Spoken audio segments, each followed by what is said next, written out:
Hi, my name is Sirikizom and I would like to share my thoughts on democracy and peace. Democracy, as we all understand, means rule by the people. There could be different notion on the pursuit of a democratic form of government, but the ultimate goal of any democratic nation or the democratic form of government is to promote peace and to bring out positive changes in the society. A peaceful nation comes into being when its leaders are there to help, hear and solve every big or small problem, crisis, difficulties its citizens are facing. The absence of democracy makes the existence of peace difficult, and the absence of peace makes democracy hard to function.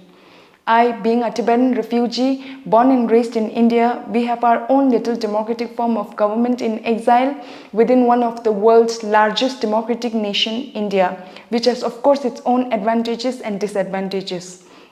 I personally strongly believe that if we are to talk about world peace, the only way to do is through democracy, because democracy gives everyone the same right. Democracy believes in equality, which ultimately acts as a way to promote peace.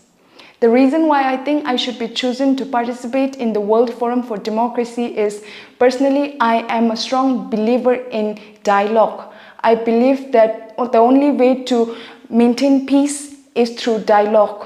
And secondly, I would want to represent our Tibetan community, and I would want to share how we came into existence, how democracy has helped every one of us to stay united, not only within our community, but also with India and with the rest of the world. Thank you.